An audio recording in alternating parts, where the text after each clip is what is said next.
Bonsoir Aline, bonsoir Catherine. Yann, bonsoir Sylvie. Bonsoir tout le monde. Un petit peu de retard à l'allumage pour un paramètre. Salut, salut. Effectivement, il y a beaucoup de bugs en ce moment sur tous les réseaux, donc c'est pénible. Alors, on va essayer d'être rapide. Bonsoir Alex. Salut Isabelle. Kenza. Salut Kenza. Sylvie. Allez, allez. Qu'on active la connexion, parce que ça, je ne sais pas combien de temps ça va durer. Ce paramètre était nickel pour ma connexion, mais ça ne marche pas pour les vidéos, donc c'est embêtant.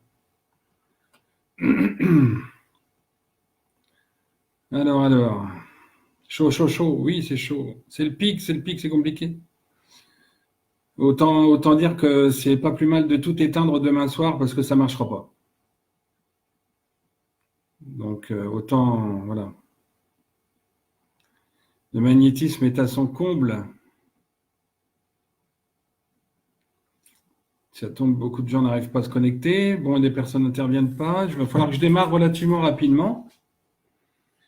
Mais je voulais faire, salut Isabelle, je voulais faire vite fait quand même remercier, même si ça prend 2 minutes, remercier les contributeurs, contributrices, remercier pour les documents, pour le soutien moral, financier, remercier les personnes qui de près ou de loin m'aident. Et je pense aux personnes qui sont loin, qui attendent ma venue, ceux que j'ai déjà vus, et puis bien sûr les crânes de cristal. Sans eux, je n'avancerai pas aussi vite que ça. Ça fera des vacances. Voilà. Salut Julien, Catherine, Corinne, Isa, oui, Donc, voilà, une vidéo, je vais essayer d'arriver à tout placer. Ça ne sera peut-être pas facile, ça va peut-être couper au bout d'1 heure et demie, on verra bien. Amanda, Grant. J'espère que ça va aller jusqu'au bout. J'avais plein de choses à dire. Alors voilà, je vais essayer d'être concis. J'ai eu 2 bonnes pages. Donc je vais commencer. Hein, tant pis pour les retardataires. Je vais commencer. Donc je l'ai intitulé cette vidéo. Donc pourquoi le mensonge actuel, qui se résume en fait avec les notions que j'ai mises pour expliquer un peu la vidéo. Donc Jérusalem, Égypte et symbolique, notamment autour de Noël. Donc, je voulais expliquer, dans la symbologie, dans les symboles, je voulais parler un petit peu de ce nombre 999. Salut Julien. Je voulais reparler du temple de Salomon, qui est donc que c'est approprié Israël. Mais tant pis pour les retardataires, hein, j'ai trop peur que ça coupe avant la fin et c'est très frustrant. Donc, mais dans un premier temps, il faut parler de l'Égypte. Même si beaucoup d'entre vous l'avez déjà entendu, l'Égypte, c'est la base de l'alliance. C'est la base de l'alliance des peuples hyper-austréens, hyperboréens. L'hyper-austré, c'est du côté du Japon. L'hyperborée, au nord de l'Islande. Islande, Irlande, enfin dans ces coins très au nord. Donc, je rappelle que l'alliance, c'est l'alliance du chef d'un côté avec la cheftaine de l'autre et de ce fils qui est Salomon, qui n'est donc pas Salomon de -3, -4, -3000, -4000 des Juifs de Jérusalem, c'est Salomon Ier des Égyptiens, de -7425. Hein, je reprécise un peu le temps que d'autres personnes arrivent. Caroline, bonsoir. Donc la base, c'est bien l'alliance, c'est bien Salomon Ier. D'ailleurs, ça me fait penser qu'il y en a eu d'autres, des Salomon. Tiens. Bonsoir Barbara. Voilà, tu as eu le temps de rentrer Barbara, c'est très bien. Donc, je suis en ce moment, et je viens d'avoir confirmation du listing de 6 pages concernant les 250 à 300 personnes, pharaons, rois, reines, état civil de ces Égyptiens, qui viennent de m'être confirmés par une de mes collègues, consoeurs, collègues, crânes. 2 fautes à corriger, 2, peut-être 3, sur 155 noms, c'est pas mal. Il y en avait 2 à corriger sur les 150 précédents, donc voilà, il y a 4 erreurs en médiumnité. Hein. qui explique tout ce qui est l'Égypte, en fait, complètement différemment, évidemment, comme d'habitude, du reste. Bonsoir, Fren. Donc, le listing, je le publierai quand j'aurai corrigé les deux, trois trucs à corriger. Hein, ce listing, donc les états civils, l'année de naissance et l'année de décès, qui montre toute la fantasmagorie qu'il y a autour des divinités égyptiennes. Pour ceux qui connaissent un peu Geb, Nout, Thoth, Horus, Anubis, enfin les grandes figures ne sont pas du tout des dieux qui n'existent pas, ce sont des personnages. Il faut comprendre dans les mythologies que ce sont des personnes, des civilisations et des générations qui, au fur et à mesure, vénèrent leurs parents, grands-parents, leurs aïeux. Et ils leur font ce qu'il faut, c'est-à-dire qu'ils les font en portrait, en sculpture, en peinture, etc. Comme nous, on aura une photo des parents, des grands-parents ou des enfants dans la poche. Bonsoir, Roman. Donc, Roman, est-ce qu'il faut expliquer plus ce qu'est la mythologie égyptienne? Normalement, les Égyptiens fonctionnent comme les Grecs, c'est-à-dire qu'ils décrivent le rythme de la Terre, le rythme de l'univers. Donc, les dieux, il y en a, mais il y a aussi des personnages qui sont assimilés, qui sont mythifiés, qui permettent donc de décrire le rythme et le cycle humain et le cycle terrestre. Vous allez dans ce listing, vous le verrez donc, hein, ce listing, vous le verrez demain quand j'aurai fait les 3 corrections. Dans ce listing, vous verrez que beaucoup de gens sont nés au premier trimestre dans notre datation, au premier trimestre, janvier, février, mars, quelques-uns en avril, d'autres exceptions évidemment, mais beaucoup le premier trimestre. Ça veut dire, non, je vais vous faire 2 autres constats avant. De la même façon, beaucoup ont des enfants au premier trimestre, mais avant d'avoir 25 ans. C'est-à-dire qu'il y a vraiment des choses qui apparaissent, que les historiens, bien sûr, ne savent pas, des choses qui apparaissent qui sont donc que les enfants, enfin que les jeunes parents, le père, salut Laurent, le père, il a un enfant avant, en général, 25, 26 ans, grand maximum. C'est rare qu'il y ait 28. J'en ai trouvé un aujourd'hui. 24, 23, 24, 25, 26. Ça veut dire qu'il y a des séquences chez les Égyptiens de 25 ans. Et il y a une séquence premier trimestre pour les naissances. Donc, procréation, 9 mois plus tôt, je vous laisse calculer, ça mène à avril, mai, juin, grosso modo.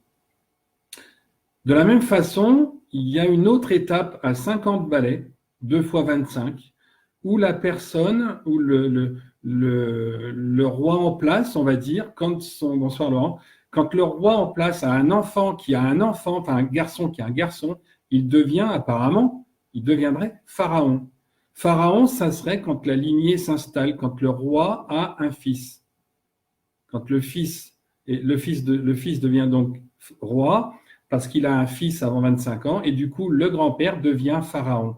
Donc, il n'y a absolument rien qui dit que tous les 15 ans ou au bout de 28 ans, il y en a un qui change tout. Non, tout ça, ils vivent tous ensemble, très bien. Et il y a un autre constat que j'ai oublié de marquer ici, c'est que la moyenne d'âge du décès des Égyptiens, donc roi, reine, pharaon, est en moyenne. La moyenne d'âge est de 90 ans. Il faudrait que je m'amuse à faire le calcul. 90 ans, c'est pas 20, c'est pas 30, c'est pas 40, c'est donc une société hyper épanouie qui a démarré en moins 7431 avec la conception de Salomon Ier et qui dure donc beaucoup plus que ce qu'on dit, ou beaucoup plus que ce que les juifs, rabbins juifs et donc Jérusalem a voulu bien dire en s'appropriant Salomon vers moins 4000 pour le premier temple soi-disant de Jérusalem. Le premier temple de Salomon, c'est le Sphinx et le temple de Dendera, le temple de Dendera, qui va avec le Sphinx à la même époque. Parce que jusqu'à moins 3900, grosso modo, ce sont des temples qui sont construits, pas des pyramides. Salut Valérie. Ce sont des temples et des sépultures. Les sépultures sont souterraines. Les pyramides, c'est plus tard. Je vais vous expliquer pourquoi. Hein, donc, vous verrez, pour ceux je vais les publier demain, le listing avec toutes les dates de naissance et les années de naissance.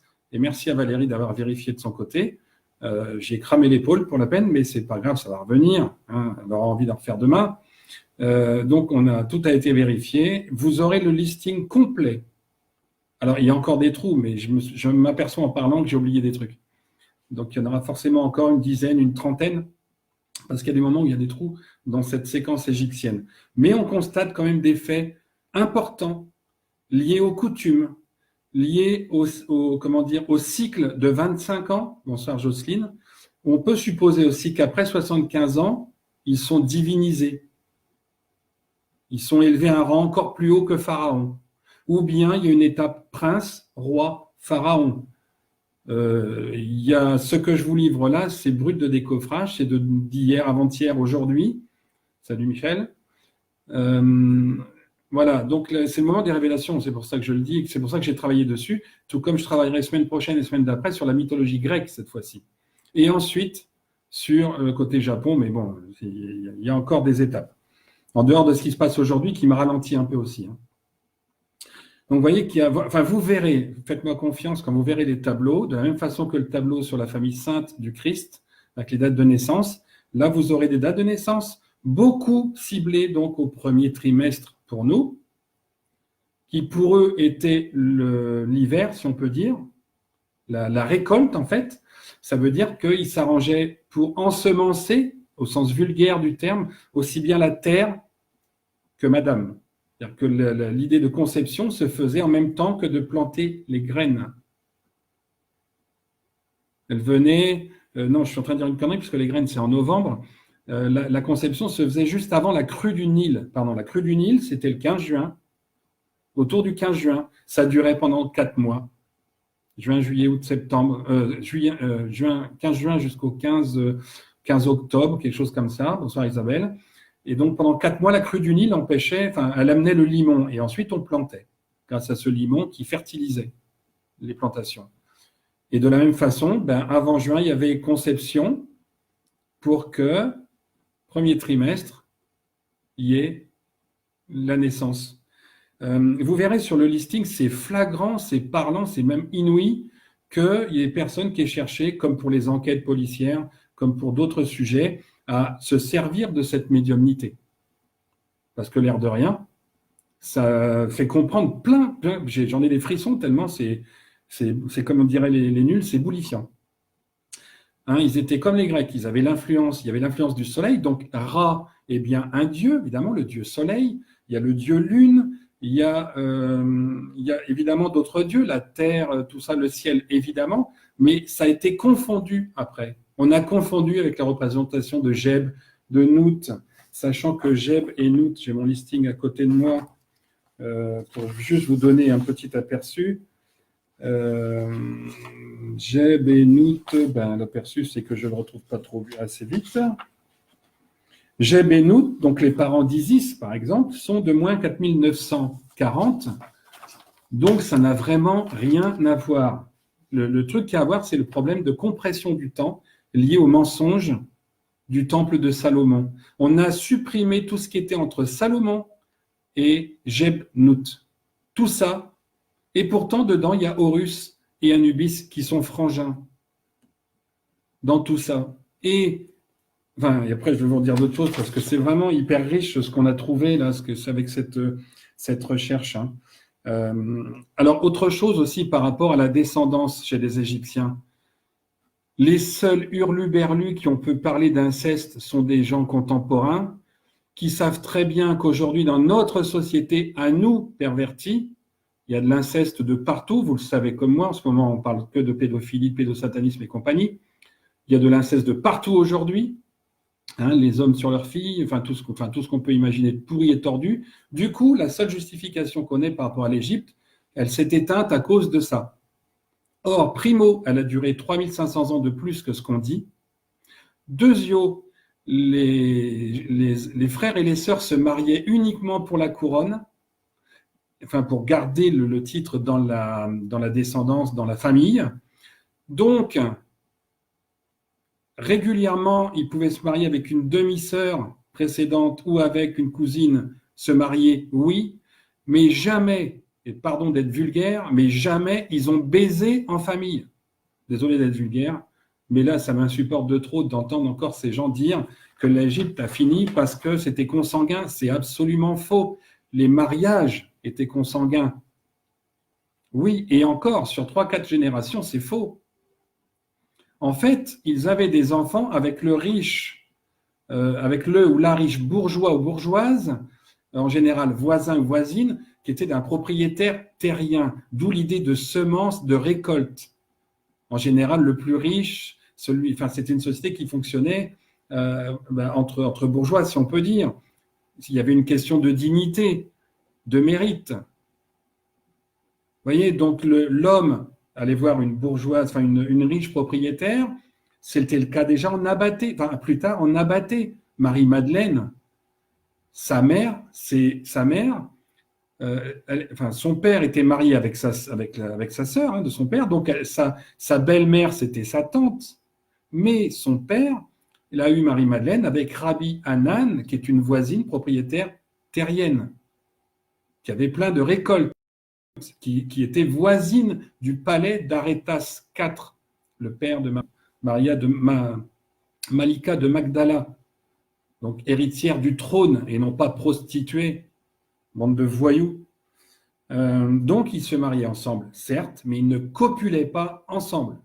Ce qui fait aussi que quand vous avez, et vous allez voir sur le listing que vous verrez demain, que vous aurez demain, qu'il y a des changements de nom avec des suites comme par exemple Ramsès I, Ramsès II, Ramsès III, etc. jusqu'à Ramsès peut-être bien 11. Pour la dot, non, juste pour avoir des héritiers. L'idée, c'était d'avoir un héritier mâle, comme les Celtes l'ont fait plus tard, pour hériter du trône et fonder des dynasties qui perdurent, comme donc les Ramsès, comme Amenemhat, comme beaucoup d'autres. Et quand il y avait une dynastie comme ça qui suivait Ramsès 1, 2, 3, 4, 5, 6, etc., c'est parce que le père avait un garçon, qui avait un garçon, qui avait un garçon, qui avait un garçon. Ça veut dire que le nom peut se continuer. Sinon, ça reprenait le nom de la mère, qui en l'occurrence était la sœur ou la cousine germaine, si ça datait d'une autre époque. Vous verrez sur le listing les changements de nom, puis je compléterai aussi, parce que bon, là, c'est en l'état un petit peu de... C'est une ébauche qui est bien avancée, mais qui n'est pas encore complètement fournie. J'essaie d'aller un petit peu vite, vous m'excuserez, mais je voudrais quand même aller jusqu'à la fin avant que ça coupe, parce que ça me gave.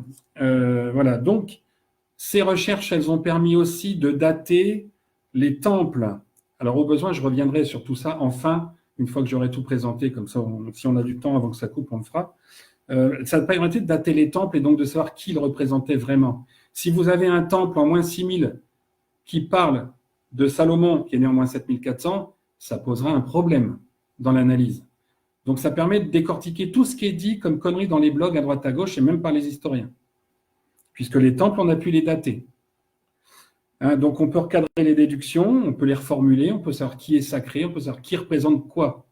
Et non pas dire que Isis est représentée dans le temple de Dendera alors qu'elle est née 2500 ans après, ça pose déjà un problème. Cette civilisation, elle est magique, elle est extraordinaire parce que il y a vraiment tout qui est fait avec la nature et ils ont la récompense de vivre jusqu'à 10 ans en moyenne, d'avoir des héritiers régulièrement et d'être très, très, très, très bien organisés. Mais, voilà, on verra dans le chapitre d'après par rapport à Jérusalem, pourquoi. Il y a quelques moments clés dans cette civilisation que vous pourrez aussi apercevoir dans le tableau. C'est la crue du Nil de moins de 3980 à peu près. Bonsoir Marème, salut Franck. Cette crue du Nil que j'ai appelée le petit déluge, et pas tout à fait Catherine, parce que les rois en l'occurrence étaient consanguins au 4e degré de cousine. Là non, jamais. La crue du Nil, moins 3980, qui a généré la construction des pyramides pour protéger les mines qui avaient été englouties, inondées. En moins 3960 pour les pyramides, la crue elle a eu lieu 40 ans avant. Donc vous avez un petit déluge qui s'est produit, qui est en fait une inondation due à la crue du Nil beaucoup plus forte que d'habitude. D'habitude, il la gère, elle est là tout le temps, ok.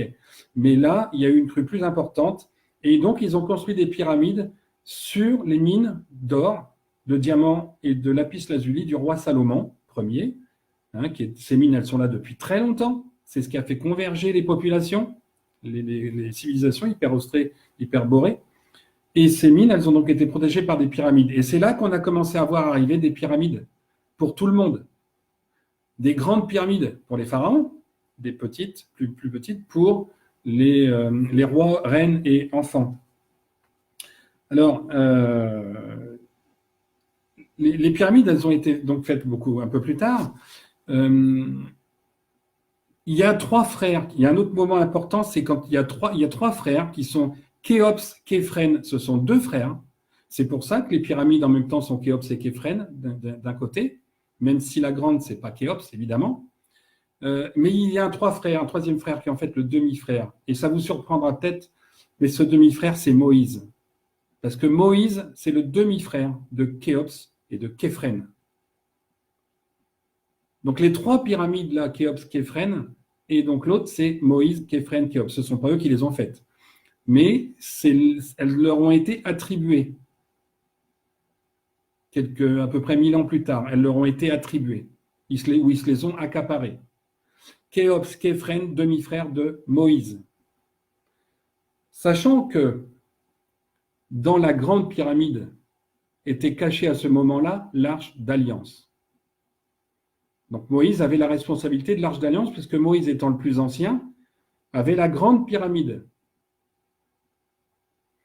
Mais à ce moment-là, et vous verrez là aussi dans le tableau, donc pas toutes les pyramides, non, pour l'instant je parle des 3 principales. Les autres, elles ont servi à toutes les autres, enfin pas divinités, mais célébrités, rois, reines, et enfants des rois et reines qui n'ont pas pu accéder au trône, aux filles notamment. Donc Moïse s'est fait voler l'arche d'alliance par Hercule. Ça permet de dater Hercule. Et on le voit dans ses noms avec un pharaon appelé Mykérinos de Mycène, Mycène étant une région grecque, de l'Antiquité grecque. Et donc là aussi, il y a une erreur à vérifier par rapport à ce qu'ils ont daté au niveau des historiens, au moins 1700. Ça veut dire que Mykérinos, lui, c'est le frère d'Hercule. C'est pas un pharaon, c'est le frère d'Hercule. Et les Grecs sont venus foutre un peu le bordel à ce moment-là, en volant l'arche d'alliance. Donc Moïse se retrouve viré par ses 2 frangins, Képhren, Khéops, et il part avec une partie du peuple qui le suit, bien évidemment. Et il va à la conquête à nouveau, il va essayer de retrouver donc l'arche d'alliance qui est partie du côté grec, a priori du côté grec. Ça, on le sent avec les dates, justement, avec Mykérinos en particulier. Même si je vous dis, il y a une date à vérifier, moins 1700, pour la civilisation mycénienne, qui, à mon sens, évidemment, est trop jeune de 1200 ans. Voilà, donc l'arche d'alliance volée par Hercule, Mykérinos qui est son frère, Moïse c'est le demi-frère de Khéops et Képhren. Vous voyez qu'on a. Enfin, vous n'êtes pas obligé de le croire, mais notez-le dans un coin, vous le verrez avec les tableaux, et vous serez surpris avec toutes les vérités qui vont sortir de ce genre de ce fameux mensonge d'Israël, de Jérusalem à l'époque, ce que mon chapitre d'après donc. Donc le premier des mensonges, je vous l'ai dit, c'est Salomon Ier, roi soi-disant d'Israël. Le temple de Salomon en Israël. Non. Le premier temple de Salomon, c'est le temple de Dendera, temple égyptien, bien évidemment. Par contre, avec ce que je viens de vous dire de Moïse, il est parti pour atteindre la Grèce, mais il s'est arrêté à Jérusalem. Il s'est arrêté à Jérusalem, en terre promise. Il a ressoudé un peu les 2 peuplades qui étaient là, dont les Canaans. L'autre, je ne l'ai pas encore. Et Moïse, il a donc construit, en arrivant, puisqu'il avait des secrets, il a donc construit, en arrivant, un temple, et on va dire, il a construit Jérusalem. Moïse est l'ancêtre de Jérusalem, mais Moïse est un pharaon égyptien. Donc, l'origine de la construction de Jérusalem, elle est païenne, celte, gaélique, par extension. Vous allez comprendre un peu pourquoi je vous dis ça après, enfin la suite, peut-être vous l'intuitez déjà. Donc, ce temple de Moïse est confondu avec le temple de Salomon et ça vous fait comprimer 3000 ans d'histoire. Comme ça, on n'en parle pas des origines. On dit que ça vient de Jérusalem, mais ça vient d'Égypte, 3000 ans plus tôt. L'histoire est transformée à partir de Moïse. Hein, il est parti sur les traces de l'arche, que je m'étais renoté là, parti sur les traces de l'arche, parce qu'il a été jeté par les demi-frères. Dans l'Ancien Testament, d'ailleurs, il est bien dit très souvent que les Juifs seront punis, qu'ils n'auront jamais de territoire. Manifestement, c'est de la prophétie, ou c'est une écriture qu'ils ont voulu changer, contrarier, ce qui peut se comprendre, pour récupérer un territoire. Ça se comprend, je le dis bien, même si à l'époque, ils ont donc effacé l'histoire pour la garder à travers le Nouveau Testament et donc la Bible, en modifiant des choses, en modifiant le Nouveau Testament pour envahir le monde et trouver un territoire qui est carrément toute la terre, en ayant par la suite, comme je vous l'ai déjà expliqué dans d'autres vidéos, tué le père biologique du Christ, donc Marc-Antoine, et volé l'Arche d'Alliance. Alors, la vie d'Horus, mais Horus, pour information, il est né en moins 7385, c'est le fils, avec Anubis, c'est le fils d'Hathor. Et Hathor, c'est la sœur de Salomon Ier. Salomon Ier, Hathor, son frère et sœur. Anubis Horus, son frère et fils de Hathor, donc neveu de Salomon Ier. Alors c'est possible qu'il y ait une vie similaire. C'est pour ça qu'ils ont été vénérés avant. C'est sans doute pour des qualités de perceptibilité, de visibilité qu'ils ont été encensés donc le faucon. Il y a après, bon, les symboles, je vous les donnerai quand je les aurai adaptés, fait coller à chaque personnage, hein, parce que ce qui m'avait tilté récemment, c'était de voir qu'un seul dieu était représenté par 5 animaux. Ça, c'est pas possible. C'est l'interprétation des temples et des dessins qui n'est pas la bonne. Avec ce tableau, vous verrez que vous pouvez relire tout et vous faire une idée, à mon avis, parce que moi, déjà, je suis en train de voir les choses, et d'autres personnes à qui j'ai transmis, c'est pareil, on commence à voir la vraie histoire, le vrai truc, quoi, qui est, comme pour le Christ, beaucoup, beaucoup plus beau que ce qu'on a fait dire aux Écritures. Donc, alors, je reviendrai de toute façon aussi sur cette histoire de modification de Bible dans les symboles, hein. Donc la modification du Nouveau Testament, voilà, ils ont donc triché sur tout, volé l'Arche d'Alliance plusieurs fois, reconstruit des temples pour recacher, avec Babylone qui leur avait volé en 600 ou 700 avant Jésus-Christ, je crois, ou après Jésus-Christ. Il y a Alexandre Ier que vous retrouvez aussi, Alexandre le Grand que vous retrouvez aussi dans ce listing, parce que lui a ramené l'Arche d'Alliance à Memphis, puisqu'il est fils d'un des pharaons Ptolémée III, si j'ai bonne mémoire, ou II. Donc, il revient avec l'Arche d'Alliance, il la remis à sa place. C'est pour ça qu'Auguste, un peu plus tard, le neveu de César, Auguste, viendra aussi en Égypte pour essayer de récupérer ça. Le voyage de l'Arche d'Alliance, j'en ai parlé dans une vidéo, c'est fondamental. Et avec ces dates-là, punaise, c'est jouissif, comment on retrouve qui a fait quoi à quel moment. C'est jouissif. Franchement, j'ai fait ça en 4 jours, donc 300 dates en 4 jours à peu près. Le premier jour, je ne voyais pas bien. Deuxième jour, un peu mieux, mais 3 et 4, et depuis ce matin, c'est extraordinaire de comprendre le fil. Comment, qui a fait quoi, qu'est-ce qui a voyagé et pourquoi il y avait ces guerres. Pourquoi il y avait ces super grands personnages. Ces héros, ces gros personnages-là, César, Christ, Horus, enfin tous, vous verrez dans ce listing, je vous promets, je vous le mets demain, imprimez-le, faites-vous plaisir, mais franchement, je vous dis, il a été vérifié, certes, qu'à 2, mais vous savez, pour qu'on puisse vérifier un truc et qu'il n'y ait que 2 erreurs, voilà, sinon on nous aurait dit plus, après il vous appartient de vérifier. Alors, cette modification du Nouveau Testament, pour envahir quelque part le monde, pour renvoyer tout le monde dans ses pénates et dire, ben non, on va évangéliser ce qu'on a fait nous, rabbins. Voilà ce qui se passe aujourd'hui avec votre chef, avec le président français en France, fils de David de Rothschild, hein, je vous le redis. Donc vous comprenez que l'étendue du coup, mais aujourd'hui on parle de sionisme. À l'époque, évidemment, c'était pas aussi extrême que ça. Mais aujourd'hui, vous comprenez pourquoi ça se répand partout. Et je ne parle pas des vices, ce machin.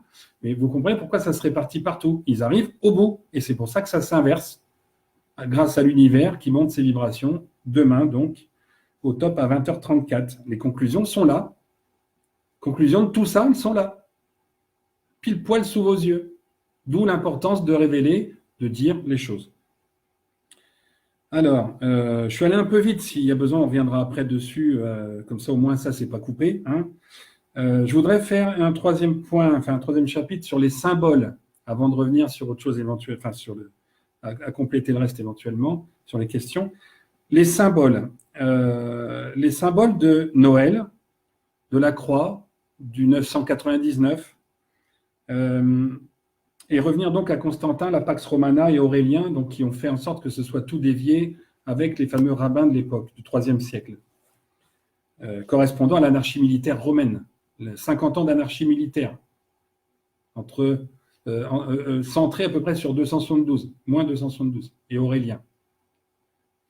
Non, qu'est-ce que je dis, pardon, centré sur plus 272, 273, le comble des massacres dus à Aurélien. Aurélien qui était lui plutôt chrétien, on va dire, et qui a fait en sorte d'aller partout brûler les preuves de la Vierge, installant ainsi le mythe de la Vierge noire. Le mythe de la Vierge noire, ce sont les Romains contre les Romains chrétiens contre les Romains païens, qui vont donc incendier le symbole chrétien. Alors oui, je suis en train d'inverser, ce sont les païens qui vont brûler justement plutôt les symboles chrétiens, autant pour moi. À force, on finit par s'y perdre. Hein, donc, et cette anarchie militaire a précédé Constantin, qui, pour avoir la paix après cette anarchie, a modifié les Écritures, les Évangiles, entre 313 et 325, les conciles de Nicée et de Milan, dans cet ordre ou dans l'autre. Hein, je ne l'ai plus en tête, c'est dans le premier bouquin de mémoire, et qui a donc fait en sorte que tout colle pour tout le monde et que ce soit beau, que ce soit rose dans le meilleur des mondes. C'était la Bible bisounours, mais notamment pour les Juifs. Pour qu'il y ait un équilibre entre Juifs et païens, on a fait le christianisme, mais qui repose essentiellement sur le judaïsme, hein, avec l'homme demi-dieu, le Christ. Vous savez ? Le Christ, qui n'est donc pas le Messie. Le Christ comme, alors je voyais Laurent parler d'Horus similaire au Christ, d'accord, pourquoi pas. Le Christ et Marie-Madeleine, c'est la même chose que Salomé et Simon, assimilable à Amon pour les Égyptiens. À chaque fois, ils avaient deux prénoms, un prénom d'origine et un prénom de la contrée où ils allaient, comme Jésus et Ivanoé.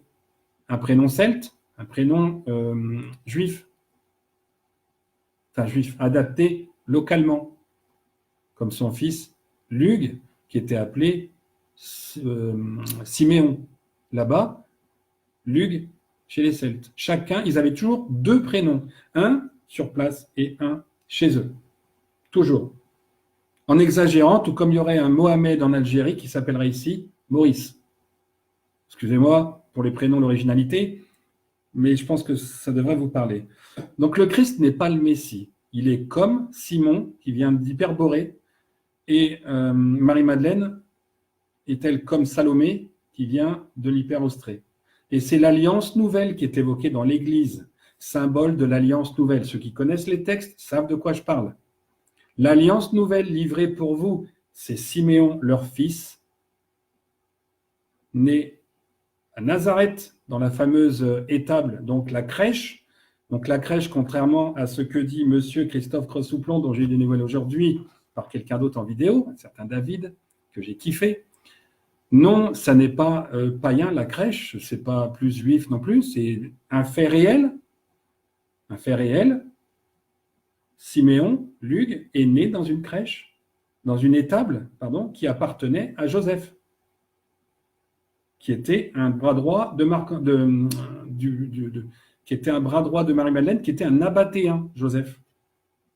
On en raconte des conneries, et quand on comprend et quand on resitue le truc, ça marche vachement bien, c'est plus bancal en fait, tout simplement. Donc le Christ, lui, n'est pas né en -1, en -2 au machin, c'est le Messie, mais lui est né le 14 avril, -33. Vous noterez pour les fans de numérologie que le 14-4 -33, ça donne 33. D'où le 33 costaud, qui devrait être, d'où le 3 x 11. Alors ceux qui mettent le 11, qui est un symbole sataniste, pardon, mais je me marre. Mais alors, je m'esclave, je me marre. le Christ est 3 fois sataniste. Mais il y en a peut-être qui le disent et qui le pensent. Bien, ensuite, il est décédé, pour ceux qui ont imprimé le tableau, qui l'ont vu, il est décédé le 11 septembre. Ben oui, il n'y a pas de fumée sans feu. 11 septembre 97 plus 1, 2, 9, 9, 7. 2 plus 7, 9, 9, 9, 9. Le 999, c'est la date de décès, enfin, c'est le symbole du décès du Christ, qui est soi-disant mort sur la croix. La mort sur la croix, 999, vous inversez royalement, joyeusement, et vous obtenez ce fameux symbole utilisé aujourd'hui par lucifériens et satanistes. Mais le problème, c'est que sur la croix, il n'y avait pas Jésus, il y avait Judas. Et étant nés le 14 avril, ils sont béliers. Et c'est donc pour ça qu'ils sont la représentation pure de la dualité christique, c'est le Baphomet. Rien à voir avec l'idole des jeunes lucifériens et autres. Mais comme le disent depuis quelques jours et semaines des personnes qui me suivent et qui ont regardé de leur côté, tous les symboles aujourd'hui sont inversés. Depuis 40 ans au moins, et voire la Révolution, ils ont inversé tous les symboles pour se les attribuer. Et on est assez borné pour admettre ça, au lieu d'aller rechercher d'où ils viennent. Ah oui, bah c'est eux, machin truc. Comme le 11, là. Moi, je suis chemin de vie 22, celui qui prétend que je suis double sataniste, j'y mets ma main dans la gueule, même si on n'est jamais mise. J'ai jamais mis à personne, je ne vais pas commencer, mais s'il faut, je le ferai, quoi. Le 11 n'a rien de sataniste. C'est un nombre, comme le 4, très important, comme le 3, très important, le 7, le 8, le 9, le 1, le 3, le 2, le 6, tous sont très importants en tant que symbole. Il nous appartient à nous d'avoir un regard dessus et d'arrêter de dire que l'autre, il pense que c'est comme ça. Utilisez la valeur que vous lui donnez, pas celle de l'autre. Ça sera plus simple. Donc, voilà, le Christ, c'est un 33 et décédé sur un symbole 999. D'où la symbolique inversée, la croix et le 999 à l'envers. C'est pourtant simple, mais il faut avoir la date de décès. Et ça, comme pour la liste des Égyptiens que vous aurez demain, on y a droit, nous, aujourd'hui, avec les 12 crânes de cristal, parce que c'est le moment, parce que c'est fait pour ça, cette période, ce top de l'univers de demain, c'est justement parce qu'on en est arrivé au moment de révéler et de dire les choses. OK ?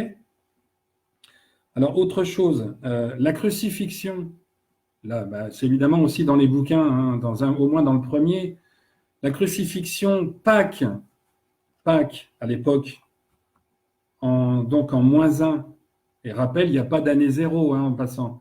On passe de -1 à 1, il n'y a pas d'année 0. C'est quoi une année 0 ? Le 3 mars de l'année 0, ça ne veut rien dire. 3 mars de l'année 1.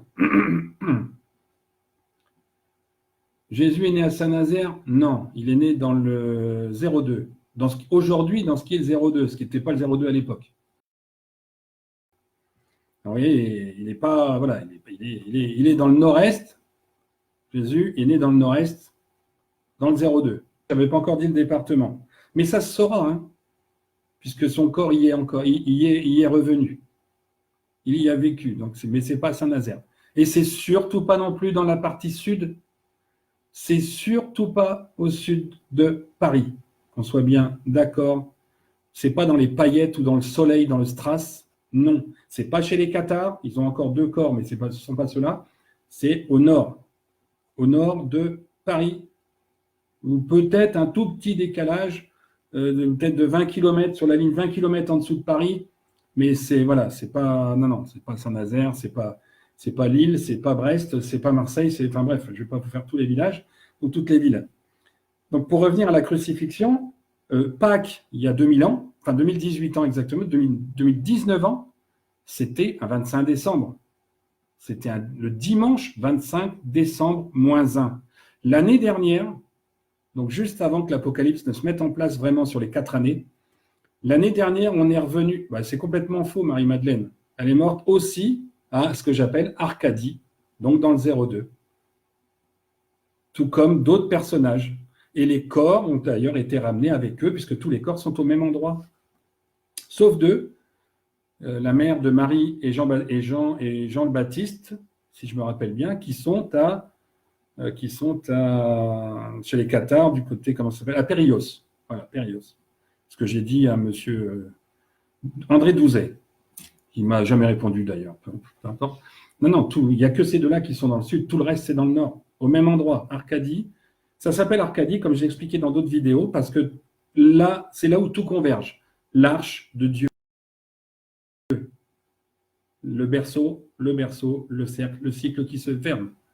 Donc Arcadie, c'est à Cambril. Vous voyez? Donc Marie-Madeleine, non, elle est morte comme le Christ, pas très loin de lui, 98 ans, lui a 130 ans, et voilà. Donc Pâques, 25 décembre, -1. Et l'année dernière, justement, Noël tombait aussi un dimanche. Et donc, dimanche 25 décembre l'année dernière, c'était vraiment 2018 ans plus tard, on retrouvait les mêmes jours. Pâques, 25 décembre. Donc, le dimanche, la crucifixion, c'est le 25 décembre. Le 26, c'est le jour de la mort de Judas. Et pour revenir à Aurélien et l'anarchie militaire, vous devez savoir aussi, et sans doute interpréter avec le satanisme une fois de plus, cette histoire du Sol Invictus, soleil invaincu. La régénérescence du soleil, le renouveau du soleil correspond donc au solstice d'hiver, puisque les nuits s'arrêtent de diminuer. Il y avait une fête aussi chez les Romains qui s'appelait donc les Saturnales. Les Saturnales qui étaient laissés les servants, esclaves, on dit esclaves, moi je préfère dire servants, les employés, si vous voulez, aujourd'hui on pourrait dire les employés, faire la fête. C'est eux qui avaient le pouvoir, donc c'est eux qui avaient légitimement le droit de faire la fête et de se faire servir. Et pour ça, on mettait des arbustes, des plantes vertes, d'où la couleur du sapin et d'où la couleur de cette plante verte que l'on met, le sapin. Ça vient des Saturnales. Les Saturnales, c'était du 18 au 23 décembre à peu près. Le Sol Invictus a permis d'allonger la période de 2 jours, de 2-3 jours, pour absorber dedans la crucifixion et pour pas que ça se voie, pour pas qu'on sache, pour cacher ça. Donc on a dit Saturnal, machin. Alors que normalement, c'était la crucifixion. Et à partir du moment où la crucifixion, c'était le 25 décembre, ça voulait dire que la semaine sainte, c'était du 25 au 1er. Et que le jour de l'an, c'était donc en fait la fin de la semaine sainte, le redémarrage. C'était le redémarrage, la semaine sainte. Elle finissait et on redémarrait l'année. Donc tout ce pipeau d'annonciation, d'assomption, machin, les dates, elles ont été entremélangées pour perdre les gens. Complètement perdre les gens. Partenaire personne de croix avec c'est un peu de souffrance de mort, vous n'en mieux pas.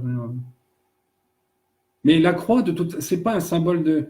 Non, la croix, c'est parce qu'on l'interprète comme une crucifixion, la croix. Mais la croix, le symbolisme en matière de croix, c'est l'élévation spirituelle. Ça n'a rien à voir avec la crucifixion, sachant que la crucifixion, là encore, ça n'était pas des clous plantés, alors ni dans le creux de la main, parce que sinon le corps ne tient pas, hein, faut le savoir, ni là, parce que sinon la mort, elle est beaucoup plus rapide que ce qu'on veut dire.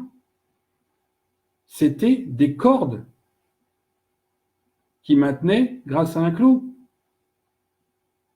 Les clous, ils n'ont jamais été plantés dans les mains, ni dans les pieds. Donc, ce sont des gros clous qui ont été plantés sur la croix et qui, avec les liens, on les a attachés, mais ça n'est pas clouer les mains. Là encore, pardon, c'est un mythe qui s'effondre. Donc, c'est pas au sens symbolique, la croix, c'est une élévation spirituelle. Planter sa croix et aller rejoindre le Père, c'est spirituel. Pardon. C'est spirituel.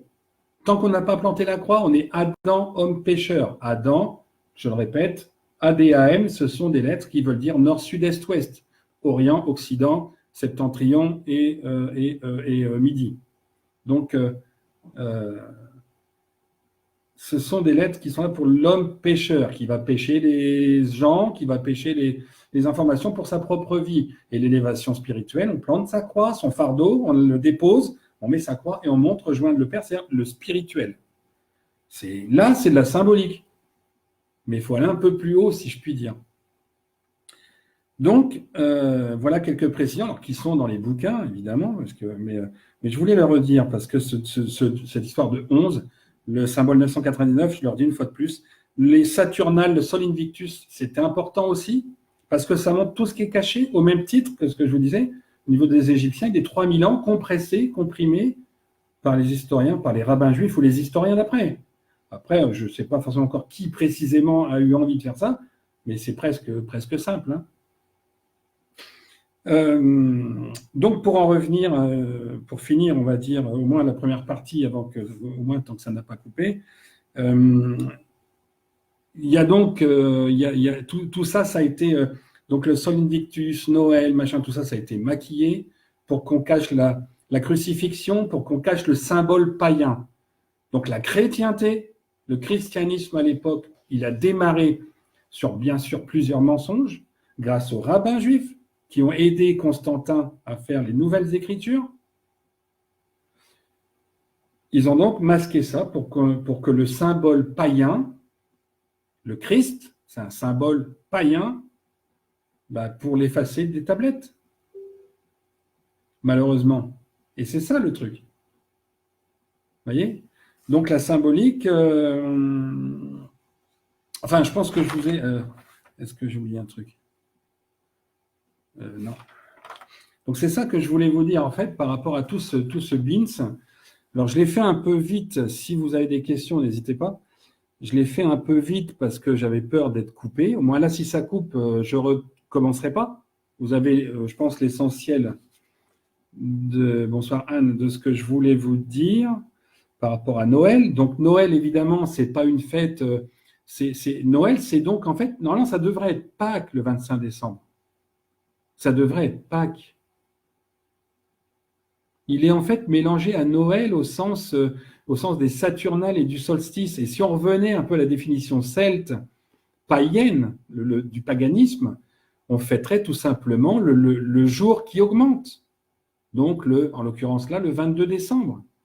Vous comprenez pourquoi, ce qui est très important, c'est qu'il faut comprendre, bonsoir Anne, il faut comprendre que ce solstice demain après-demain est particulièrement important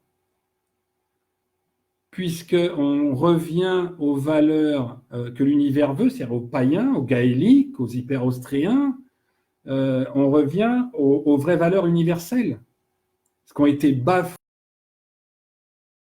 en fait dès l'instant qu'il y a eu, un certain nombre au bout de 5, 6 000 ans à peu près, vous voyez, il y a 5, 6 000 ans à peu près tranquille, mais après l'homme se perd ses traditions, perd ses valeurs. Vous voyez, donc il y a quand même, salut Jean-Claude, un petit peu tard, mais bon.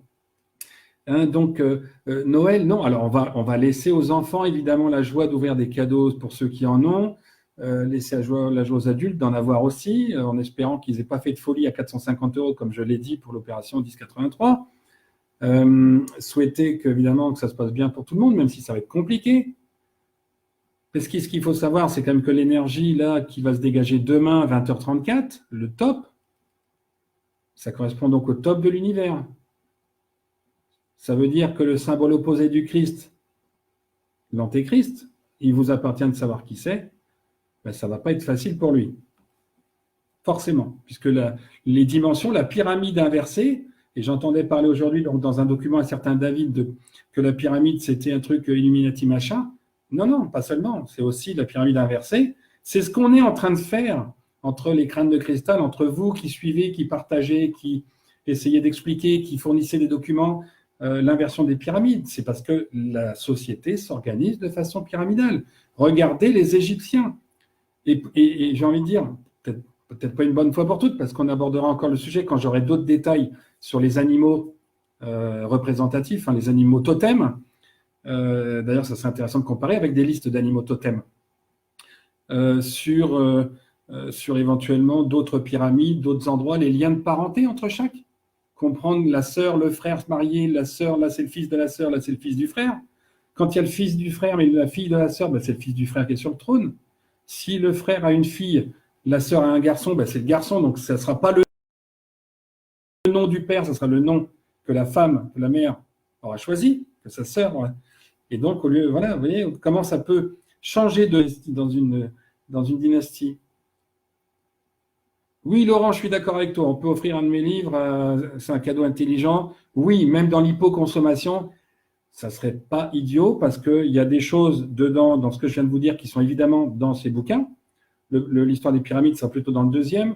L'histoire du Christ, plutôt dans le premier. Dans le troisième, vous aurez... Ben oui, mais Amazon, en attendant, on ne prend pas sa voiture, hein, je suis désolé. Mais je ne suis pas assez riche pour aller en librairie. Ils en ont 400 par semaine, donc personne ne les voit. Ça ne sert à rien. Aujourd'hui, ça ne sert à rien, 400 bouquins. Mais ça viendra, puisque quand on verra ce que je dis est juste et que c'est pure vérité pour 3/4 ou voire plus, on y viendra. On y viendra. Quand on aura passé ce cap du 21-31, on y viendra. Tant pis. Après, vous savez, c'est pas bon. Effectivement, le premier bouquin, enfin les bouquins, ça rapporte 6 €. Bon. Hein, on ne prend pas la voiture, hein, Laurent. Hein. Si on avait un Amazon français, moi je prendrais l'Amazon français. En l'occurrence, même Amazon aux États-Unis livre mon bouquin à 0 €. Quand je veux l'envoyer d'ici en Suisse, comme j'ai voulu le faire en Espagne ou en Belgique, ça coûte 14 €. Alors bon, je pense qu'Amazon, c'est... Il y a, voilà, et sachant que quand on est en exclusivité sur Amazon, on est un peu mieux rétribué. Il y a avec les clics, avec des salut Chris. Donc voilà, Amazon, c'est ce que c'est. Enfin, il est ce qu'il est, mais en attendant, puis avec les questions d'impôts, merci quoi. Hein. Avec tout ce que volent les ministres et compagnie, bref, il y aurait largement de quoi dire déjà sur les Français au lieu de regarder sur les autres. Hein, quand on prend, pour ceux qui ont un abonnement SFR, ils payent un abonnement SFR à Drahi qui habite en Suisse. Hein. Alors Amazon, Laurent, ceux qui ont un SFR permettent donc à Drahi de payer ses impôts ailleurs qu'en France. Vous voyez? Bon, ça peut aller loin comme ça. Quand vous êtes chez Engie, les économies d'Engie vont au Luxembourg. Alors qu'est-ce qu'il faut faire? Engie français, SFR français ou Amazon? Bon, bref, allez. Mais mon livre, oui, vous avez tout un tas de vérités dedans, hein, vous verrez. Hein, c'est que tout se tient, c'est pour ça. Hein. Hein, donc, Coco, bonsoir. Jocelyne, bonsoir. Un petit peu tard, je suis allé très vite. Hein, pour ceux qui arrivent maintenant, je suis allé assez vite pour être sûr de ne pas être coupé. Donc, je suis bien content parce que j'ai placé tout ce que je voulais. Maintenant, on peut revenir soit sur l'Égypte, si vous voulez, soit sur le mensonge Israël, mais encore que bon, celui-là, il est relativement connu. Françoise, bonsoir. Hein, donc, je vous répète que si on en est là, parce que la question du jour, c'était le mensonge, c'était pourquoi on en est là aujourd'hui, pourquoi le mensonge actuel, comprenez que ça part de cette période du Christ. C'est pour ça, et là encore, je vais être trivial, c'est pour ça qu'il en a chié. Pendant 4 ans, à évangéliser la Galilée, la Judée, et essayer d'évangéliser Jérusalem et se faire jeter en ayant son père assassiné, la traversée du désert, ben, c'est clair. Hein. L'inversion de la parabole, on vient convertir Jérusalem, et Jérusalem fait en sorte de retourner la chose avec la complicité de Constantin. Malgré les travaux de César. Alors là aussi, je vais en froisser peut-être quelques-uns, ça me fait penser à un autre éveilleur que Crossouplon dont j'ai parlé vite fait tout à l'heure. Quand je voulais le dire parce que, bon, après, je sais que c'est le chouchou de beaucoup de gens, le fameux Antoine, qui vous dit noir sur blanc, de toute façon, comptez pas sur le Christ pour vous sauver. Malheureusement, j'ai une mauvaise nouvelle, bien sûr, le Christ ne va pas revenir lui-même. Mais les corps de la famille sainte, les trésors déposés par César vont réapparaître. Ce qui a été fait pour la protection de post-apocalyptique, ça a été fait par eux. Donc, d'un point de vue symbolique, si, monsieur Zébulon. Mais pour ça, il faudrait chercher l'histoire précédente. Il faudrait aller chercher l'histoire et les mensonges précédents au lieu d'aller chercher dans les sous-sols des IT. Il faut aller déjà chercher l'histoire et comprendre. Ce que je vous ai dit là ce soir, c'est quelque part, j'ai envie de dire, c'est peut-être la plus fondamentale des explications. Même si je vous demande un petit peu de clémence par rapport à l'Égypte, parce que j'ai pas eu le temps de publier les tableaux avant, donc vous les aurez demain sur les états civils, vous n'êtes pas obligé d'y croire. Mais tout ça, ça concorde avec le mensonge Jérusalem de cette époque, des 3000 ans d'histoire perdue, de ces égyptologues qui ne vont pas chercher plus loin, non pas qu'ils soient, je dis souvent, ils sont nuls les historiens, machin. Alors pardon pour eux, effectivement, ils ne sont pas nuls individuellement, tout ça évidemment, mais travaillant tous isolément, séparément, sans aucune concertation. Sans aucune concertation, chacun une époque. Les hypothèses, c'est en fait là où je leur en veux, c'est de ne pas imaginer, de ne pas penser les hypothèses, même les plus folles. Alors nous, j'ai envie de dire, oui, on est un peu fous, effectivement. Bon, je ne voulais pas m'appeler comme ça, mais bon, on me l'a dit il n'y a pas longtemps, quelque part, en insistant, donc la clairvoyance, ok, d'autres sont clairaudients, d'autres sont médiums, d'autres sont machin. Effectivement, nous, on a, avec mes crânes de cristal, avec les crânes de cristal, avec les personnes hypermédiums qui m'entourent, on a réussi à capter ça parce qu'on est allé dans les hypothèses les plus fous, les plus folles, les plus possibles. On s'en fout d'arriver à un truc qui est pas du tout ce qu'on dit. Il n'y a aucun texte qui vous dit où sont les corps du Christ, par exemple, du Christ et de sa famille. Alors, je ne vais pas vous le dire aujourd'hui, je n'ai pas le droit. Vous le saurez la fin d'année prochaine. Normalement, entre septembre et décembre, quand le 3e bouquin sortira, avec tout ça. Les tableaux y seront, la mythologie grecque y sera, mais je referai une vidéo peut-être à la rentrée sur ça, quand j'aurai décrypté. L'hyper-austré avec le Japon, j'aurais peut-être aussi travaillé dessus, j'en sais rien, je pense que je fais ce qu'on me demande à l'avancement. Mais quand vous aurez tout ça, vous verrez que malheureusement, on a tout scindé, mis dans des boîtes. Tiens, toi, tu étudieras Jeanne d'Arc, toi, tu étudieras Louis XVI, toi, tu étudieras machin. Et on se rend compte que s'il y en a un qui en est là, c'est parce que l'autre, il est arrivé ça. Si elle est arrivée ça, c'est parce que machin. Et on ne peut pas dissocier le tout. Un ensemble de 1 fait le tout, mais le tout, c'est l'ensemble des 1 aussi. Et c'est pour ça que je fais ce clin d'œil à Antoine Zébulon. Évidemment, c'est un gamin, il fait du boulot, machin, nickel. Sauf que les limites, elles sont dans les. Enfin, les restrictions sont dans les croyances limitantes. Voilà. On ne croit pas, on n'a pas cherché, donc on dit que ça ne vient pas de là. C'est une erreur fondamentale. C'est pas juste de regarder aujourd'hui, ah bah oui, tiens, t'as vu, demain, il va y avoir ci, demain, oh bah là, il y a les gilets jaunes, là, il va y avoir une manif, là, il va y avoir du monde, ça va être sanglant, là, il va y avoir un attentat.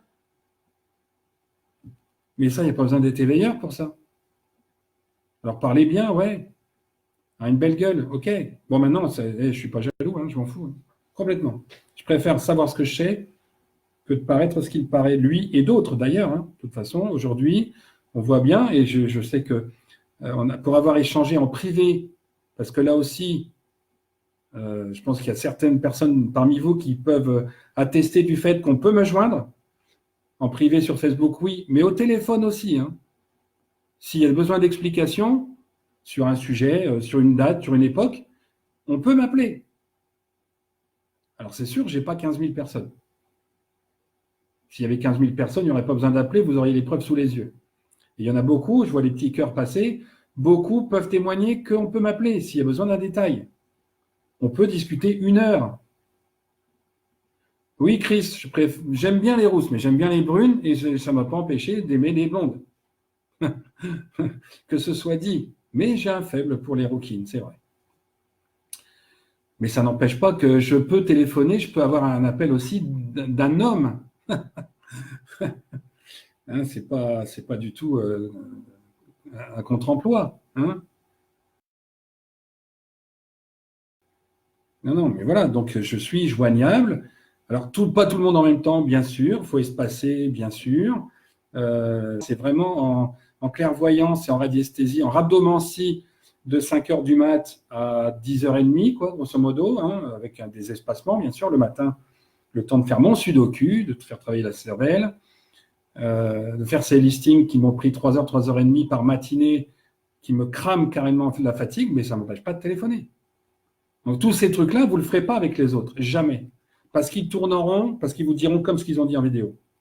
Et là, moi, j'ai essayé d'accélérer un peu par rapport aux autres fois, parce que l'ordinateur rame, parce que c'est frustrant de ne pas pouvoir faire une conclusion. Donc là, je pense que j'ai conclu, même si je continue de parler parce qu'il y a éventuellement des précisions à droite, à gauche sur des questions éventuellement. N'hésitez pas s'il y a des questions, même si on peut les faire en privé, donc plus tard, demain, après-demain, voilà.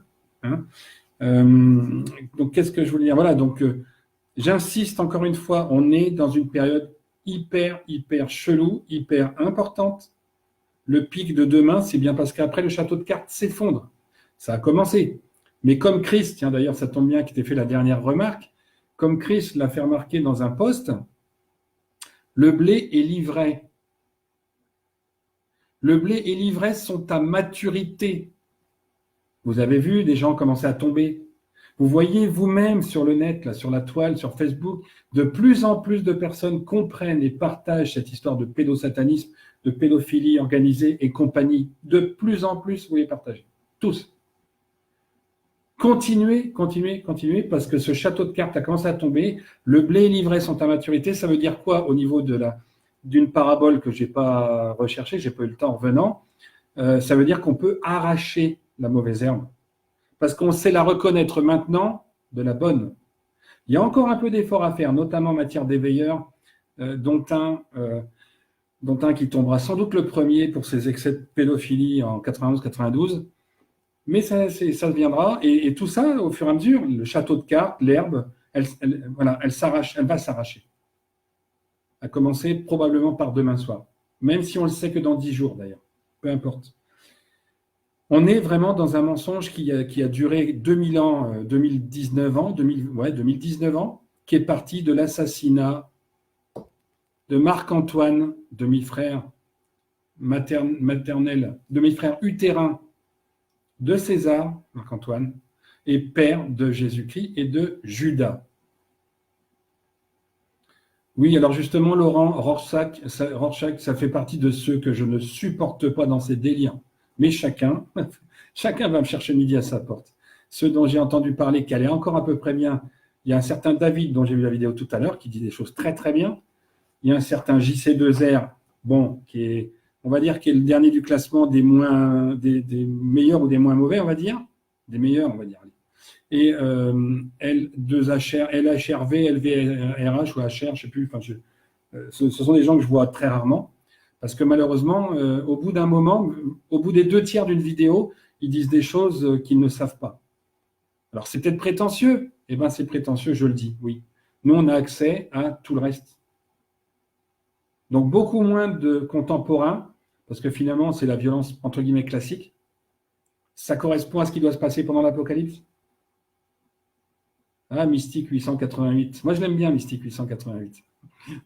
Aujourd'hui, on peut le dire. Hein, voilà, LHDSR. Merci, Barbara. Je n'avais pas imprimé encore, pas capté. Je n'ai pas assez regardé. L'heure de je ne sais plus quoi. Hein, donc, ce mensonge, il est depuis 2019 ans. Mais il a été fabriqué en supprimant c'est David Maison du Pain. Ok, super, Barbara. Bah, écoute, je vais essayer de rentrer en contact avec lui. Ce qui est vraiment très...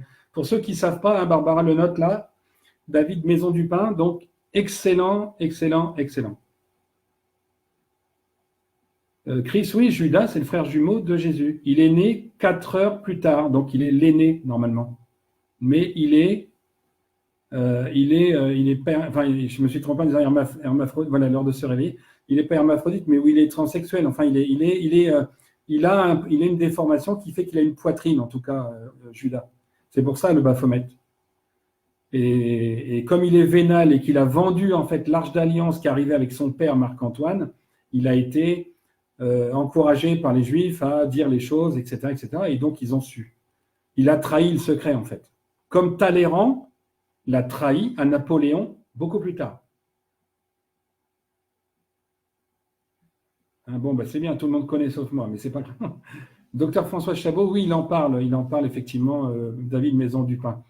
Effectivement, mais c'est ce qui se passe, c'est sensationnel. Enfin, moi, je suis en train de kiffer là ce soir, je prends mon pied, parce que vraiment tout se lie, et avec cette histoire des Égyptiens, là, alors j'ai la mythologie grecque à laquelle je tiens, par rapport aux oracles de Delphes en particulier. et par rapport au symbole. L'hyperostré, ça sera sûrement bien aussi, mais alors là, c'est un pied terrible parce que le lien, il est fait jusqu'à quasiment moins 12 000 par rapport à aujourd'hui. Là, en tout cas, il y a au moins 9 500 ans qui sont clairs. Pour moi, ils sont clairs aujourd'hui. Le mensonge de quand il démarre, où il se situe, qui, quand, comment, de Moïse qui s'est fait piquer l'Arche d'Alliance, de l'inondation majeure du Nil, une très très forte inondation, je pense qu'elle est référencée d'ailleurs autour de moins 6 000. Moins 6 000, ça doit être moins 4 000, il y en a d'autres qui disent moins 3 000. Hapi, qui est une fille de Ramsès II, a vénéré le Nil 20, 30, 40 ans plus tard, parce qu'il avait apporté beaucoup de limon, mais il avait noyé les mines. Bref, donc vous voyez, quand le tableau, je vais vous le filer, mais je vais vous dire, ce tableau, ça représente 16 heures de... Alors, je ne sais pas, enfin, ceux qui sont un peu médiums doivent imaginer ce que c'est, comprendre, savoir ce que c'est. 16 heures de connexion pleine. Aujourd'hui, j'ai même pas le temps de faire 16, je suis crevé, mais ça va, parce que c'est le pied. Mais je vous garantis que c'est quand même un truc assez intense. Je ne parle pas des heures de Valérie qui a tout vérifié au pendule. Tout. Les 250 non. Bon, il y en a encore à venir, parce que vous verrez qu'il y a des trous dedans par endroits. Hein. Alors, probablement au niveau de l'inondation des mines, il n'y a pas forcément eu de pharaon pour gérer la chose. Ça a dû être compliqué de vivre ça. Il y a pas mal de maisons qui ont dû être... Voilà, Fresne, justement, de Vinci, mais c'est Raphaël surtout.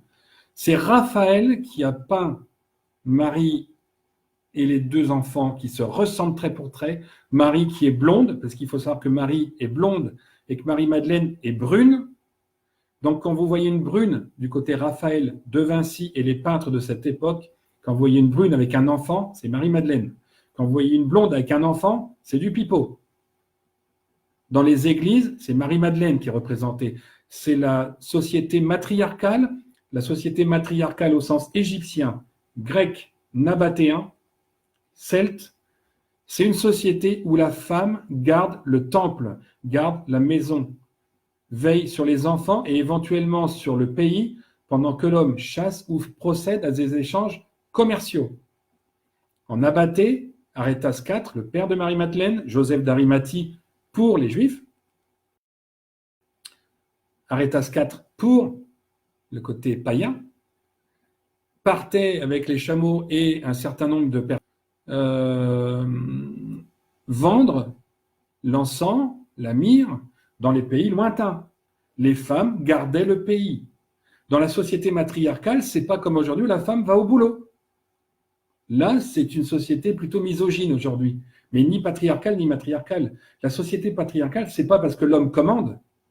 La société patriarcale, ça serait que l'homme reste à la maison pour veiller sur le temple et les enfants. Je dis ça pour les femmes qui sont plutôt féministes. Le féminisme a tué aussi la société matriarcale en revendiquant le boulot.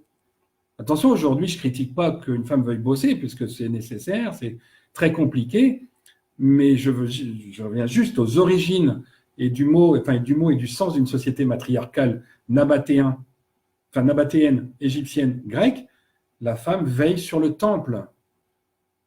La femme est protectrice. Artémis, c'est pareil que la grande ours. Gaïa veille sur nous. Artémis, c'est la grande ours. C'est une chasseresse comme Diane. C'est une chasseresse, mais c'est surtout une protectrice. Vous voyez le truc? Donc la société matriarcale, ce n'est pas une société anti-homme qui commande. C'est la femme qui gouverne son temple, voire le pays, pendant que l'homme est à la chasse ou en échanges commerciaux à l'extérieur. Au niveau de l'entente et au niveau de commander de quoi que ce soit, à l'époque, il n'y avait pas ce problème. D'ailleurs, vous verrez, je l'ai dit tout à l'heure, mais j'y reviens, un petit peu sur l'Égypte. Je profite que ça ne coupe pas. Si ça coupe, je ne rebrancherai pas, je vous le dis. Hein. Si ça coupe, on arrêtera là, et puis c'est tout, puisque je vous ai dit l'essentiel. Hein, c'est ce que j'allais dire. Du coup, je perds ce que j'allais dire. Donc, les Égyptiens, je l'ai dit, 90, je vais faire la moyenne, juste pour m'amuser, des 250 noms. Il doit y avoir en tout une dizaine d'Égyptiens et Égyptiennes qui sont morts avant 70 ans, voire même 15 avant 80 ans. Le plus âgé meurt à 116 ou 117 ans. Il y en a une à 112. Salomon à 129, le Christ à 130. Bien sûr, Marem, justement, parce que ça, ces pays-là, ces civilisations-là, elles le savaient. Vous verrez que, franchement, ce tableau, c'est une vraie fierté, parce que dedans, on y voit un cycle, on y voit des coutumes, on y voit des gens bien pour vivre 90 ans, pour avoir des pharaons, des dynasties qui, en fait, se passent la main de leur vivant, pas comme les papes, pas comme les rois, de leur vivant. Ils avaient la longévité parce que je pense quelque part qu'ils avaient ce qu'on a appelé plus tard avec les Celtes d'Astérix, la potion magique. Parce que je pense qu'ils savaient, en matière de druides, les gaéliques qui descendent et l'hyperostrée, ils avaient les plantes, l'homéopathie, tout ce qu'aujourd'hui on veut nous supprimer et sur lesquels il faut revenir, bien sûr. C'est pour ça que demain, il y a un pic important et que c'est la fin de toute cette merde, parce que tout ce qui est naturel, la lune, la terre, le soleil, les solstices, lune descendante, l'homéopathie, tout ce qui est nature, société matriarcale. Alors, ce n'est pas vulgairement au sens de la société actuelle, la femme à la maison, au sens des sociétés précédentes, la femme comme gardienne du temple. Vous voyez les églises, les temples du Christ sont gardés par sa femme Marie-Madeleine. Lui, il est partout dedans et à l'extérieur. Il n'est là que quand il y a du monde. La communion, mettre en commun. Mettre en commun, c'était sacré. Les Indiens d'Amérique qui descendent eux aussi des Celtes, du Hyperborée. Les Hyperboréens qui sont passés par les États-Unis, c'est de la... Et on le sait aujourd'hui, ces civilisations qui durent, des gens qui vont... Et au Japon, c'est pareil, je repense au Japon, qui, dans certaines villes ou certains villages, n'ont que des centenaires, voire des 120 ans. Et nous, on nous fait croire qu'on est éternel. Il n'y a que l'âme. L'âme, elle est éternelle. On revient instinctivement, c'est vrai maintenant, un peu plus au naturel, tout simplement parce que le Dieu argent nous repousse. Ce n'est pas le nôtre. Alors, sans parler de divinité, de Dieu, ces civilisations-là, notamment, donc c'est la question celle du soir, c'est l'Égypte, ces personnes-là vénéraient leurs ancêtres. Ils respectaient, ils vénéraient leurs ancêtres. Le temple pour le roi, mais le pharaon, donc ils vivaient quelque part tous dans les grands. Pourquoi ces temples étaient immenses? Parce qu'ils vivaient autour du pharaon. Le roi et le pharaon étaient là en même temps et non pas comme on nous l'a dit. Il y a un pharaon qui était là, 25 ans plus tard, c'en était un autre, voire que 12 ans, suivant le degré de filiation, comme je vous expliquais, frère, sœur, demi-frère, cousin germain. Vous ne le verrez pas complètement dans le tableau que je publierai demain. Je mettrai le tableau en tant que tel pour que vous ayez la liste. C'est cadeau. Elle sera dans le bouquin avec d'autres explications. Je referai un live sans doute pour expliquer peut-être quelques détails, quelques moments. À revenir à un point que j'ai oublié, important, que j'ai déjà évoqué. Un autre morceau important où on voit que c'est un mensonge entre Jérusalem et l'Égypte, ce sont les 4 frères et sœurs, les 4 enfants de Geb et de Nout. Donc Nephthys, Osiris, Isis, Seth. Seth et le demi-frère, les 3 autres, Osiris, Isis, Nephthys, sont des enfants, des fils de Geb. Seth est le fils de Nout. Seth est le plus jeune, Seth le bagarreur, le jaloux. Par contre, comme me l'avait fait remarquer, je crois, Franck Zippo, il me semble, ou Chris, je ne sais plus, à l'envers, donc un inverse chronologique, inversement chronologiquement, on obtient donc Sion, le prieuré de Sion. Je ne mets pas ma main à couper tout de suite parce que je n'ai pas eu le temps de vérifier, mais ça fait partie du mensonge. Geb, Nout, donc en moins 5000, environ moins 5000. Sion, Voilà sur quoi repose Jérusalem, sur Sion, qui en fait ne sont autres que les initiales des enfants de Geb et de Nout. Ils se sont arrêtés là pour pas qu'on retrouve Salomon et toute la filiation. J'ai oublié de le dire et c'est hyper important. Parce que Sion, une fois de plus, c'est pas qu'un symbole. Vous avez Sion, vous avez Moïse, vous avez tout ça. Donc le mensonge s'est fait sur 1000 ans. 7, Osiris, Isis. Non, 7, Isis, Osiris, Nephthys, Sion. Ça, c'est pareil. Symbole, vous le verrez. Je l'ai mis en rouge dans le tableau, les initiales. J'ai mis en rouge, j'ai fait ce qu'on appelle un apocryphe. En lisant donc les initiales, vous verrez qu'il y a marqué Sion. Moïse, Mycène, Mykérinos. Voilà, donc que dire de plus que ces liens, qu'expliquer ces liens qui relient vraiment toute notre histoire. Là, ce que je suis en train de vous dire, ce sont nos origines, hein, les vraies. Parce qu'aujourd'hui, je défie quiconque, et d'ailleurs, je pense qu'aujourd'hui, même avec les connaissances des bouquins que chacun a pu lire, je vous fiche mon billet que vous n'avez toujours rien compris. Et je dis ça, moi non plus, hein, si je garde que les écrits à côté. Moi non plus, j'ai rien compris. Oui, j'ai un tas qui est là, effectivement. La Vierge et son enfant, c'était à la base. Parce que, vous voyez, c'est la preuve qu'à la base, moi, j'étais là-dessus. Hein. Femme blonde avec un enfant, Marie. Mais non. Donc, je ne le refais pas faire parce qu'il est vraiment très, très chouette.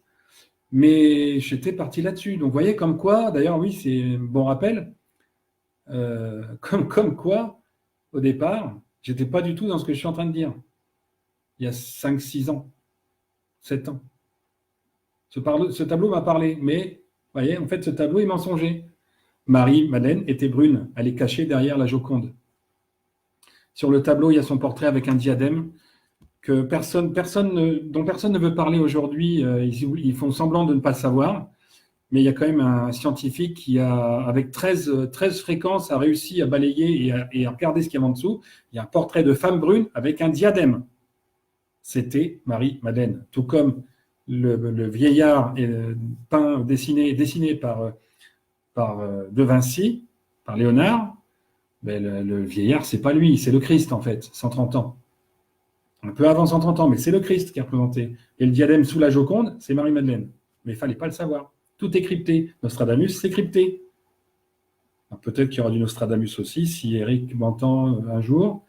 Je lui relance la perche, je lui retends la main, s'il veut qu'on fasse cause commune entre ses recherches mathématiques, astronomiques et la médiumnité. Voilà, donc voilà, c'est le mensonge de Jérusalem, les Égyptiens. Vous avez donc eu ce soir une explication sur les origines. Je vous invite plutôt que d'aller voir peut-être toutes les autres vidéos. Les 7 premières étaient importantes, août, septembre, et celle-là, peut-être, à moins que vous attendiez une prochaine qui expliquera encore un peu plus. Mais celle-là, je vous invite vivement peut-être à la regarder encore une deuxième fois, voire une troisième pour bien intégrer le pourquoi on est là aujourd'hui avec Macron, fils de David de Rothschild. Et là, vous faites le tour du mensonge entre moins 5000, moins 4000, moins 1, et aujourd'hui, en accéléré. Et là, vous savez pourquoi on en est là aujourd'hui. Pourquoi ça s'installe de partout, cette merde.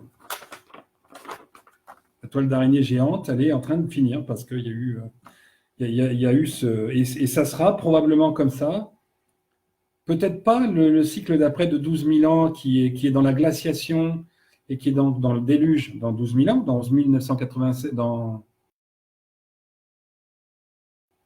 11 999 ans, début du déluge, comme aujourd'hui, début de l'apocalypse par le feu, mais dans 24 000 ans, pour le cycle apocalypse par le feu, avec un décalage de territoire dû à l'activité de l'homme sur la surface du globe, qui fait déplacer ce que j'appelle Arcadie, ce lieu qui est Arcadie, se déplace tous les 12 000 ans. Tout est recentré au même endroit tous les 12 000 ans pour que ça redémarre de là. Comme ça va redémarrer de là, dans 2 ans, 2 ans et demi, 3 ans. Tout s'explique si on a quand même les bons repères. Voilà.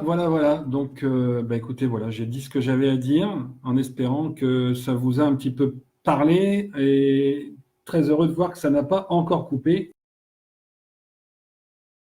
et que maintenant, si ça coupe, ça ne sera pas bien grave. Sachant que pour les questions, je suis à votre disposition. À la limite, pas forcément en direct live, mais après. Alors après le soir, c'est un peu compliqué parce que je suis fatigué souvent, mais le lendemain et sur le lendemain et tutti quanti. Voilà, donc si vous n'avez pas d'objection, pas de questions, on va se laisser comme ça, 22h32. Un peu plus courte que d'habitude, mais je pense que c'est assez concis. Et puis, ma foi, il y en aura. Alors, petite chose, il n'est pas impossible que je fasse une vidéo, si ça vous intéresse, dimanche, 11h.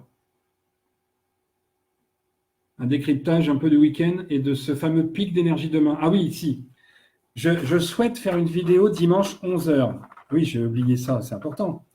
Demain, pour le pic d'énergie, je demande solennellement à tous ceux qui n'ont pas encore pris cette décision ni compris, je demande solennellement que demain, entre 20h et minuit, 1h, enfin le plus tard possible, on va dire, que tout ce qui est lumière, écran, soit éteint, bloqué, figé, y compris l'ordinateur.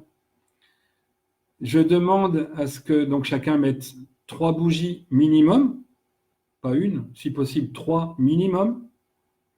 Et je vous demande juste, alors je vous demande, après, moi j'impose pas, hein, je ne suis pas comme certains, je voudrais, je souhaiterais faire un live dimanche 11h pour faire un point, un bilan de votre soirée de demain en bougie, avec si possible chacun une photo à l'appui, pour bien montrer aux enfants, aux âmes des enfants,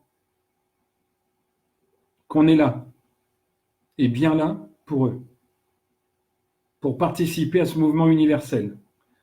Donc je demande instamment qu'il y ait bougie, extinction d'un maximum d'électricité, maximum, ça ne veut pas dire frigo, le radiateur, en fait, comme vous voulez, mais un maximum, donc notamment éclairage et écran, notamment, ce qui est le plus superflu, j'ai envie de dire, au moins pour un soir. Donc absolument à partir de 20h, hein, le pic c'est 20h34. Si possible, une photo avec votre téléphone portable, hein, juste prendre la mise en place, pas forcément quand il fait noir, Barbara, mais la mise en place. L'attitude, super. Hein, l'attitude, c'est un plus, effectivement. La photo, la mise en place du truc, comment c'est fait. Moi, j'ai plein de choses à bouger, parce que j'ai mon idée en tête. Faire quand c'est l'allumer juste pour prendre la photo. L'idée, c'est de faire un live dimanche 11h, en ayant récupéré un certain nombre de photos, de témoignages samedi, dimanche matin de bonne heure.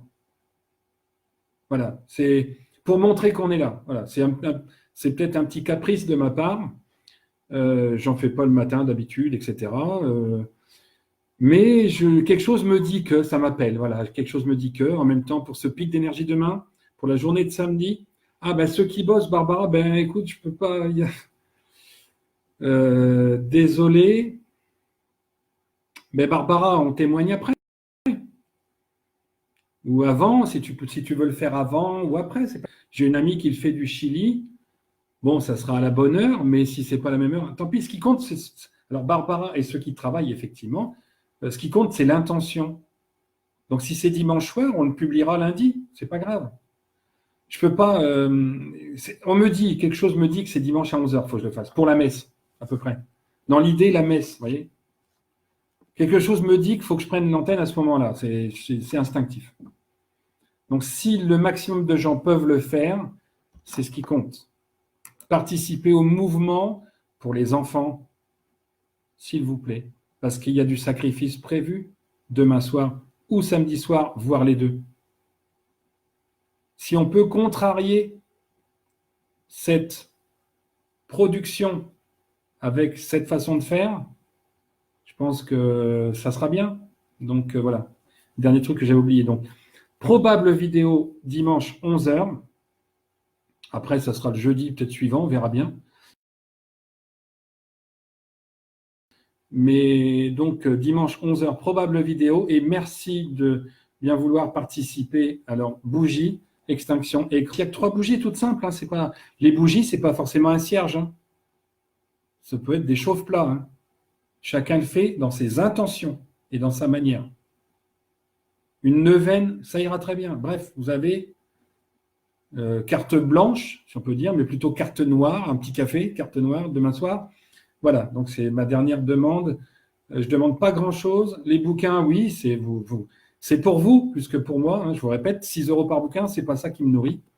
Mais c'est bon, quand il y a 30 bouquins de vendus, c'est toujours ça quand même, si ce n'est pas le cas. Mais s'il y a bien une demande que je voudrais, c'est donc demain, s'il vous plaît, demain.